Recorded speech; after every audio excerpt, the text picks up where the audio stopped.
नमस्कार, स्वागत है आपका इस खास पेशकश में। मैं हूं आपके साथ रोहित पुनेठा।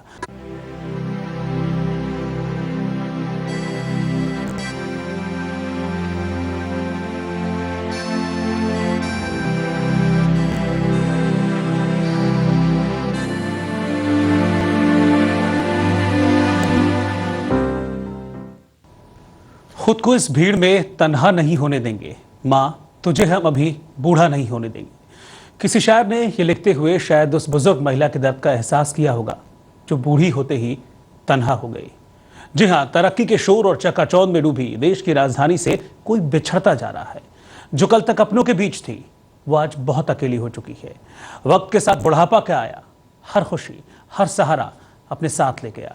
फिर भी वो खुश है और दुआ दे रही है।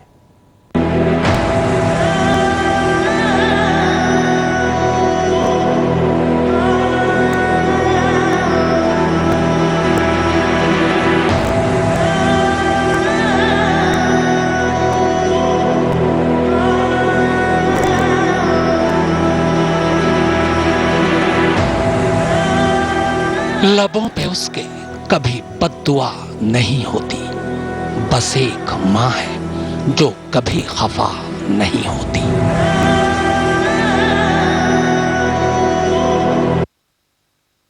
अब किसी चीज की कमी नहीं है। भगवान उनको खुश रखे, हम यहाँ पे खुश रहे। देखो मैं जिंदा हूँ मेरे बच्चों, तुम्हारे बगैर खुश हूँ ये कह नहीं सकती, पर फिर ये सोचकर खुद से खुश हो लेती हूँ कि चलो मुझे खुद से दूर कर तुम सब अपनी अपनी दुनिया में खुश हो। मैंने तुम्हें जन्म दिया है, इसलिए नहीं चाहती कि तुम लोग मुझे इस हाल में देखो। मुस्कुराहटों में लिपटे हमारे दर्द को देखकर कहीं तुम समझ ना जाओ कि एक बूढ़ी और कमजोर माँ का अकेले जीना कैसे तिल तिल कर मरने से भी बदतर होता है।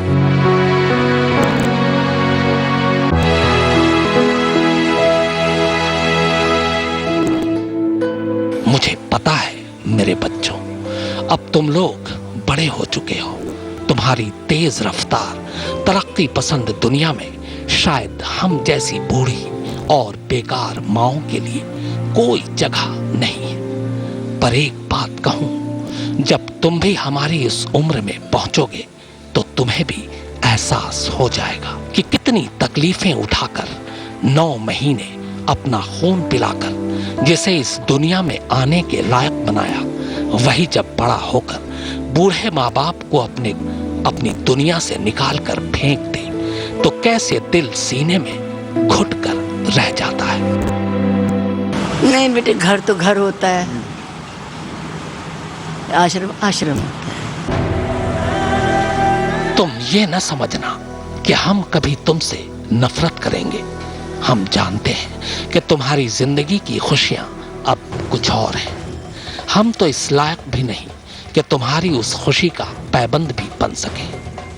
हमें तुमसे कोई शिकवा नहीं है बच्चों। तुम्हारे साथ जरूर कोई मुश्किल रही होगी जो तुमने हमें अपनी जिंदगी और घर दोनों से दूर कर दिया। पर बच्चों, जब तुम्हारे बच्चे बड़े और तुम भी हमारी तरह बूढ़े हो जाओगे ना, तब जान जाओगे कि औलाद से दूर रहने की तड़प क्या होती है। नाराज मत होना, कोई शिकायत नहीं कर रही, पर तुमसे बस सिर्फ एक बात पूछने की हिम्मत कर रही हूं बेटे। उम्मीद है तुम बुरा नहीं मानोगे। बेटे, बस इतना बता दो, तुम ठीक तो हो ना? रोने लगा, नानी आ जा, नानी हमारे पास रह जा। वो तो रखने तैयार सी, मेरे तो माँ तो नहीं रखने तैयार। मैंने रोते हुए पहुंचे थे किसी दिन आंसू, मुद्दतों माँ ने नहीं धोया दुपट्टा अपना। माँ कहो तो एक शब्द, समझो तो सारा जहां। माँ, जी हाँ, ये एक माँ की ही फरियाद है, एक माँ का दर्द, एक माँ की तड़प। और आज हम आपको इस एक माँ के जरिए कई माओं से मिलवाएंगे जिनसे खुद उनके अपने बच्चों ने किनारा कर लिया है। न सिर्फ उन्हें अपनी जिंदगी से बल्कि घर से भी निकाल दिया है। ये वो माएं हैं जिनकी बूढ़ी आंखों में अब कभी ना खत्म होने वाला इंतजार है, क्योंकि ये जानती हैं कि जिस बेटे पर आंचल डालकर हर धूप छांव से बचाया, वही आंखों का तारा अब मां के साथ रहना नहीं चाहता। मां का दिल समंदर से भी गहरा होता है, लेकिन कलेजे के टुकड़े ने जो गम दिए हैं वो समंदर रह रहकर आंखों से झलक पड़ता है। आंखें नम है, दिल परेशान है और सुबह लगभग खामोश। फिर भी आज मां बोलेगी, बेटा सुन रहा है ना तू। अंकित यादव, दिल्ली, आज तक। अभी जिंदा है मेरी माँ, मुझे कुछ भी नहीं होगा। मैं जब घर से निकलता हूँ दुआएं भी साथ चलती हैं। का आंचल और उसका एहसास इस कदर आखिरी सांस तक बेटे के साथ रहता है कि उसे हर मुसीबत में महफूज रखता है। लेकिन माँ की ममता के बदले उसे किस बात की सजा दी जा रही है? दिल्ली के बुजुर्ग आश्रम में सैकड़ों माएँ हैं, उनके बेटे सलामत हैं, लेकिन माँ को खुद से दूर कर दिया है। आखिर क्यों? तेरी उंगली पकड़ के चला, ममता के आंचल में पला। माँ, ओ मेरी माँ, तू मेरा लाडला। मेरे लाडले तू कहाँ है? बचपन में तेरे हर लड़खड़ाते कदम पर मैं सहारा बनी। अब मुझे तेरे सहारे की जरूरत है। आ मेरे लाल, मेरे कांपते हाथों को थाम, मेरे लड़खड़ाते कदमों को सहारा दे दे। यही गुजारिश कर रहा है माँ का दिल। अपनों को तलाशती बूढ़ी आंखें, खिलौनों में अपने बच्चे तलाशती माँ। चेहरे की झुर्रियों की तरह शायद किस्मत भी चमक खो चुकी है, तभी तो माँ का इंतजार खत्म ही नहीं होता। माँ भी सलामत और बेटा भी, लेकिन अब दूरियां इतनी बढ़ चुकी है कि ये फासला 7 समंदर से भी बड़ा मालूम होता है। माँ चाहकर भी बेटे के पास जा नहीं सकती, और बेटा है कि माँ के पास आना ही नहीं चाहता। कि रूंधे गले से जितनी भी आवाज निकल पाती है वो भगवान के बाद बेटे बेटियों को ही याद करती है। मेरे राम रहे तू संत का संत तेरे। माँ के चेहरे की चमक फीकी पड़ चुकी है, आंखों से सब कुछ धुंधला नजर आता है, लेकिन दिल में घर और अपनों की एक एक याद आज भी ताजा है। ये वो माँ है जिनके लिए अब बुजुर्गों के लिए बने आश्रम ही आशियाना है। यहाँ तमाम चेहरे हैं, लेकिन सबके दिल में एक ही तरह का दर्द पल रहा है। एक बेबस और ना चाहते हुए भी अपनों से दूर की गई माँओं का दर्द जानने के लिए आपको कुछ ऐसे घरों में चलना होगा जिन्हें ओल्ड होम एज यानी बुजुर्गों का आश्रम कहते हैं। दिल्ली की सरहद पर बसे बदरपुर में बुजुर्गों के इस आश्रम में हमारी मुलाकात एक बुजुर्ग महिला कौशल्या से हुई। ये कभी अपने बच्चों के साथ यमुना पार के चंदा नगर में रहती थी, लेकिन अब तमाम बुजुर्गों को शरण देने वाली ये जगह ही इनका आशियाना भी है और आखिरी ठिकाना भी। 6 बच्चों को अपने पैरों खड़ा होने के काबिल बनाने वाली माँ के जिगर के टुकड़े जब काबिल बन गए तो माँ को ही बेघर कर दिया। 5 लड़कियां ने रखने को नहीं सी। मैं जिधर जावा हमने रखे जा, जितने मर्जी जा, जिधर जा। बेटे का एक बेटा है उसका घर जाओ जो मैं नहीं रखूँगा, बेटी का घर जाओ जो मैं नहीं रखूँगी। मैंने मंदिर में रही 1 साल, फिर मंदिर वाले कहने जा जितने मर्जी है। अपने बच्चों को सीने से लगाने वाले इस माँ के सीने में अब सिर्फ बच्चों की यादें हैं। उम्र के साथ जब शरीर कमजोर पड़ने लगा तो बच्चों ने माँ को सहारा देने के बजाय बेसहारा छोड़ दिया। बेदर्द बच्चों की दास्तां सुनाते सुनाते माँ अक्सर रो पड़ती हैं। मेरा दिमाग तो नहीं रखने नहीं, हम नहीं रखेंगे। मेरे को तो जा मर्जी दबा के मना कर देगा। दो 3 वो कहेगा नानी यहीं रहा, नानी जा होने लगा। माँ का दिल देखिए, जिन बच्चों ने बेघर करने में एक बार भी नहीं सोचा, उस माँ का दिल बुजुर्ग आश्रम में नहीं लगता। बार बार उस माँ के दिल में घर की याद सताती है। लाख जतन से 4 बच्चों को पालने वाली आज्ञा कौर के साथ कलेजे के टुकड़ों ने क्या किया, ये आप खुद सुनिए। एक लड़की या 3 लड़के हैं। बड़ों लड़के ने अपना हिस्सा ले लिया, लड़की कुछ नहीं मिला। वो कहती मैं नहीं लूँगी, नहीं लिया। एक छोटे ने ना अपना हिस्सा जायदाद का ले लिया, मेरा भी ले लिया। 1 लाख बच्चा कहता बैंक में कराऊंगा, तो जा मैं करा। मैं एक दिन पूछा, मैं कहा बैंक की कॉपी दे देना, कहता अच्छा। फिर पूछा, कहता बैंक फेल हूँ मैं। इस माँ को हर बच्चे ने ठुकरा दिया। मजबूर माँ को अपना आशियाना छोड़कर एक अनचाही दुनिया में आना पड़ा। माँ के लबों पर दर्द की ढेरों दास्तां हैं। मैं भी एक दिन फ़ोन करा, बीजी मखान जी क्या बात है? मैं कोई बात नहीं, ठीक हो? मैं कहूँगा बढ़िया हूँ। घर नहीं आना? मैंने ये बोला आना क्यों नहीं आया, घर घर जाए आओ। मैं कहा घर आऊँगी तब आप ले जाओ, गाड़ी है ले जाओ। पर ये बात है जब मेरे को लेके जाएगा मेरे को गाली नहीं निकालना, मारना नहीं, बड़े बूढ़े को गाली नहीं निकालना। कभी अपने बच्चों के साथ गांधी विहार में रहने वाली इस बुजुर्ग माँ के दिल में भी दर्द का दरिया है। कई लोगों का भरा पूरा परिवार, लेकिन अब ये माँ उस परिवार का हिस्सा नहीं है। अपनों से दूर दर्द को ये माँ गाकर बयां करती है। जिसके सिर ऊपर तू स्वामी, सो दुख कैसा पावे। बोल न जाने माया मद माता, मरना चीत नावे। बहुत सी आंखें अपनों की याद में रोज नम होती है। हालांकि कुछ लोग इस कड़वे सच को समझ चुके हैं कि जिंदगी के आखिरी दिनों में अब इसी भीड़ का सहारा है। परिवार की कमी नहीं नहीं, हमें अब वो ऊपर जाने वाले हैं, अब किसी चीज़ की कमी नहीं है। भगवान उनको खुश रखे, हम यहाँ पे खुश रहते। इन बुजुर्गों के सिर से अपने आशियाने की छत छीन ली गई, मगर तकदीर का सितम देखिए। ये शिकायत करे भी तो किससे, और किसकी शिकायत करे? वो जो कल तक अपने थे, या वो जो अपने होकर भी आज अपने नहीं हैं। झुर्रियों में डूबा हुआ चेहरा अपनों के दिए हुए गम की लकीरों से अपनी ही चमक खोता जा रहा है। अंकित यादव के साथ ब्यूरो रिपोर्ट, दिल्ली आज तक। और दिल्ली आज तक पर हमारी खास पेशकश जारी है। एक छोटे से ब्रेक के बाद लौट रहे हैं फौरन वापस। ब्रेक के बाद स्वागत है आपका। आप देख रहे हैं हमारी खास पेशकश, माँ हमें माफ कर दो। जिस माँ ने बचपन में बेटों की हर खुशी का ख्याल रखा, वो बेटे बूढ़ी माँ को अपने साथ नहीं रख सकते।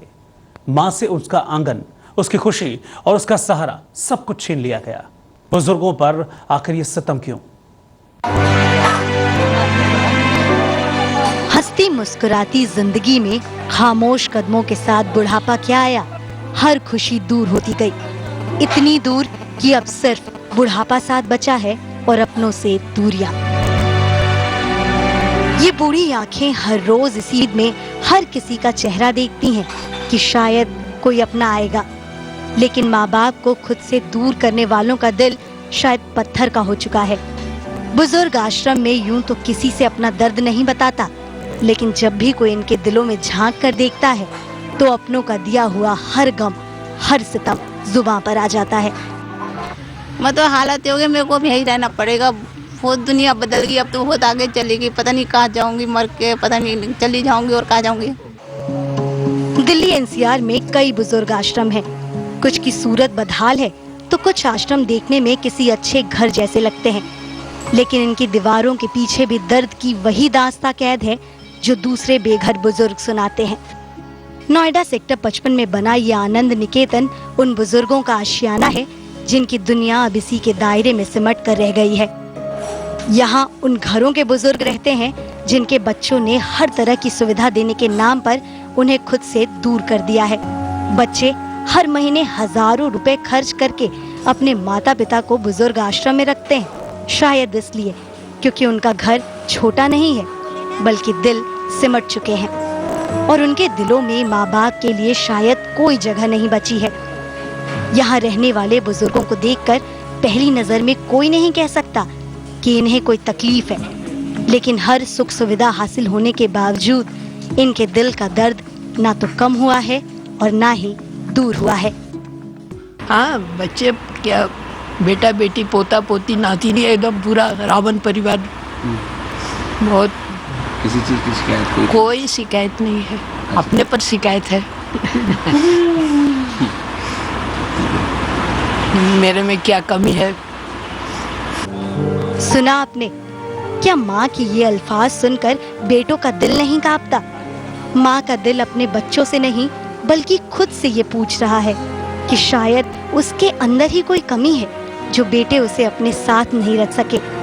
नोएडा आनंद निकेतन में ही हमारी मुलाकात एक और बुजुर्ग महिला से हुई। पति का साथ छूट गया तो अपनों ने इन्हें तन्हा कर दिया। नहीं लगती ना।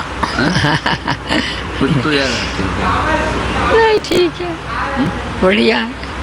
अच्छा, आप कुछ बताना चाहिए परिवार के बारे में? परिवार में मैं अकेली थी जी। मेरे हस्बैंड की डेथ हो गई, बस, तो मैं इसलिए आ गई यहाँ पर। अच्छा। सबने कहा बहुत अच्छा है ये, तो मैं यहाँ इसलिए आ गई। दिल्ली एनसीआर में घर से दूर किए जाने वाले बुजुर्गों की संख्या बढ़ना चिंतक है, क्योंकि जिस वक्त इन्हें शारीरिक और मानसिक रूप से सहारे की सबसे ज्यादा जरूरत होती है, उस वक्त बेसहारा छोड़ देने पर ये बुरी तरह टूट जाते हैं। अपने माता पिता को खुद से दूर करने के लिए कुछ लोग उन्हें बुजुर्ग आश्रम तक पहुंचाने की जहमत उठा लेते हैं, लेकिन कुछ ऐसे भी बेदर्द बच्चे हैं जो माँ बाप को सड़क पर छोड़ जाते हैं। बड़े हमारे समाज की विडंबना भी है कि कई बार ऐसे केस आते हैं जिसमें बच्चे अपने बूढ़े माँ बाप को हमारे गुरुकुल के गेट के बाहर छोड़ के भाग जाते हैं। और ऐसे भी है कि हमारे यहाँ जब डेथ हो जाती तो बच्चे लोग अस्थियाँ लेने भी नहीं आते। यही चेहरे हैं जो बुजुर्ग आश्रमों की रौनक बने हुए हैं, लेकिन कोई इनके दिल से पूछे कि ये यहाँ रहना भी चाहते हैं या नहीं, चाहकर भी कोई कुछ नहीं कह सकता, क्योंकि ये जानते हैं बुजुर्ग आश्रम की चार दीवारी ही अब उनकी दुनिया है। नहीं बेटे, घर तो घर होता है, आश्रम आश्रम होता है, इसलिए जो अच्छा है वो ठीक है, बस। और क्या है, यहाँ कंपनी हम बुराई क्यों करें किसी की, ये बता। जब हम खुद चल के आए हैं तो क्या कहेंगे हम, उसको गलत कहेंगे? सुना आपने? घर तो घर होता है, घर की जगह कोई नहीं ले सकता। ठीक इसी तरह आपकी जगह भी कोई नहीं ले सकता।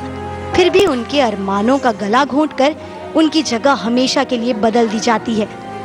हालांकि एनजीओ चलाने वाले लोगों का मानना है कि जो लोग अपने बुजुर्गों को आश्रम में रखना चाहते हैं, इसके लिए वो हजारों रुपए खर्च करते हैं, इसलिए इसमें कोई बुराई नहीं है।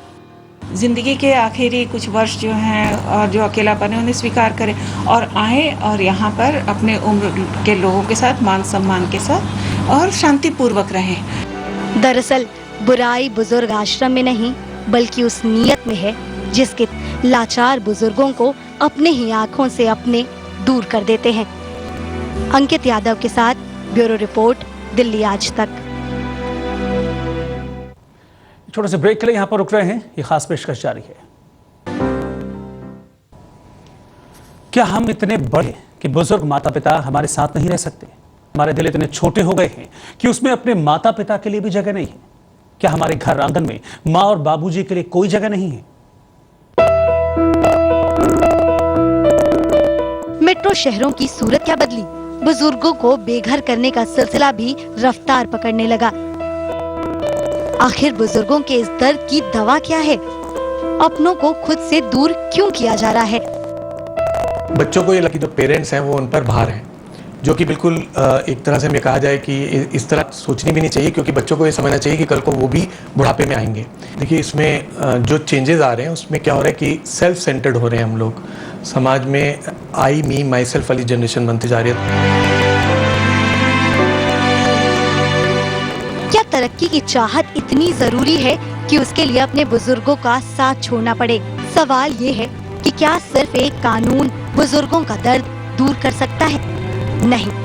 पश्चिम देशों की तरह मेट्रो शहरों में भी संयुक्त परिवार यानी जॉइंट फैमिली का सिलसिला तो बहुत पहले ही खत्म होने लगा था। अब तो बुजुर्गों के लिए बच्चों के पास ना तो वक्त है, ना तो दिल में और ना ही घर में कोई जगह। बुढ़ापे का असली दर्द तो अपनों के बीच रहकर ही दूर हो सकता है, क्योंकि अपनों के बीच होने का एहसास दुनिया में सबसे ज्यादा सुकून देता है और अपनों से दूर होने का गम दुनिया का सबसे बड़ा गम होता है। अंकित यादव के साथ ब्यूरो रिपोर्ट, दिल्ली आज तक।